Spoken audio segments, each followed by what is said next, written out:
Welcome, it's The Chat. I am Manny.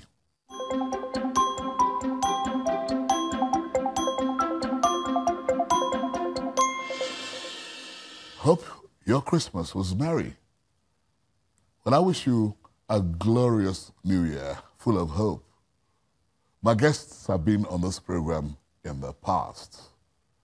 We just want to recap, as the year rolls to an end, some of their famous words on Marble. How would you describe yourself? Yeah, I know. I like myself. I like who I am. The only regrets I have is probably wasting time with some people that I wasted time with. It's like when you find yourself in the spotlight, you need to be careful because you will never know who or what is hiding in the shadows. Have you ever been in love?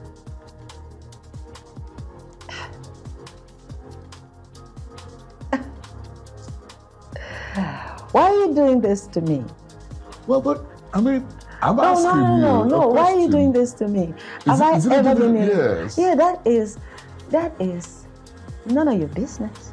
Okay, it's none of my business. Fair enough. It's none of my business. The name Ofege and the band Ofege. Whose idea was it? I'd say the idea for Ofege was something we used in Sangre. For those of us in the boarding house, Ofege was jumping over the wall. Jumping over the wall. That's jumping over the wall to go out and buy akara and bread or whatever it was. Music was never my calling. My calling was aviation. For me, the transition was 1969 when my dad took me to the USID in TBS, the Balewa Square in Lagos, when NASA was going to land a man on the moon.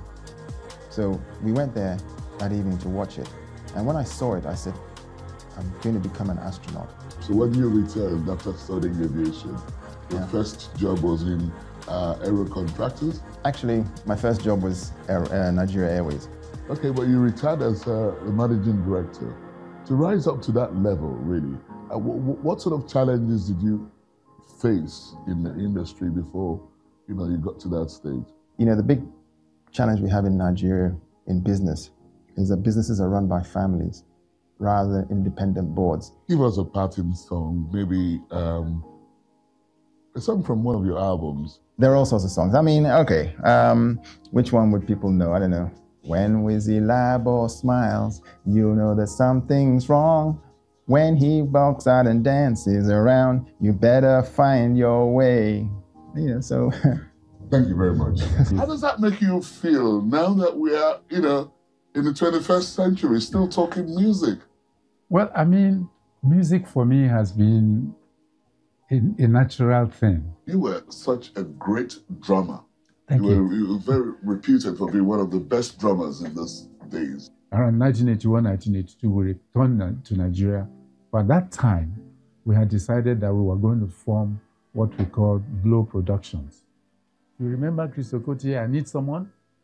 That was the very first project we were involved in as Blow Productions. In the 80s, you took there was another spring in your steps. And that was when you had this, production of Shina music. Shina Peters, rather. Yeah. Shina's up-tempo beat, African rudiments, African elements into juju music, a fusion of all the traditional elements of Nigerian music into music that was considered, juju, just music for the old people. And we brought about a new movement, which got the youth going. You can sit down here and tell me all the good things about your father. No, I'm not saying good things. But let me ask you a question. Is there anything you don't really like about your father? Actually, yeah. What? My dad was very religious. You don't like him being religious? That was the only part of him I did not like. Because, with religion comes absoluteness. How much do you miss your mom? I miss my mom a lot. I miss my dad a lot too. What do you remember most about her? About my mom? That she was tenacious. And I was an only child. So the attention was so much. Oh my God. My mom was on my case. Could you compute how much your father made in his lifetime? No, I can't. Because when I was growing up, my dad was not really making a lot of money. Fela was not really into doing anything only played at the shrine. He took only the jobs he wanted. You know, Fela was already like, he was content with his life, you know. That's why I find it hard to understand why the elites of Nigeria have to keep stealing billions of dollars. I mean, how many billions do you need before you're okay? You must have experienced a lot, traveling around the whole Oh yes, I've gone to most of the continent. I've traveled to so many places. Okay, And so this concert called The Night Shift. Yes.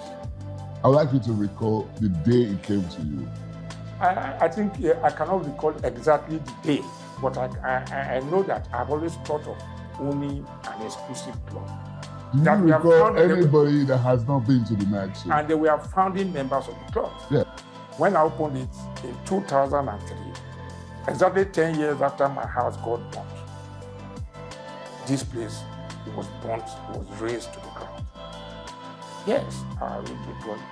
And incidentally, Channel's television was the first to come here. They carried it almost live. You decided to build an edifice as huge as this. Yes. You know, what comes to mind is, where did you get the money from? I never had the money in cash, but I had a lot of goodwill. Goodwill. And I was cashing my goodwill check. You were the producer of that sensational schoolboy band. Discovered them. You discovered them? Yeah. I also recall you produced Chris Okotie. Of course. Reverend Chris Okotie. Reverend Chris Okotie. He was Chris Okotie, now Reverend Chris Okotie. So I produced Chris Okotie. You think, in your opinion, has happened to all the recording companies? They've all gone now. What really happened was the coming of the new technology. Do you have any regrets about what you have achieved, or what you think you may have wanted to achieve and you didn't achieve it? Yes. There are things I would have liked to do that I didn't do because of this what caused the separations. Down to earth. Down to earth, yes. What was it about? What was the inspiration behind it? My down to earth was that is, first of all, there must be originality.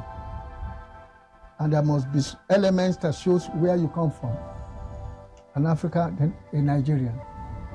And that's what shows in my recordings, in my productions. And that is why right now I'm leading in Africa on the collector's item market.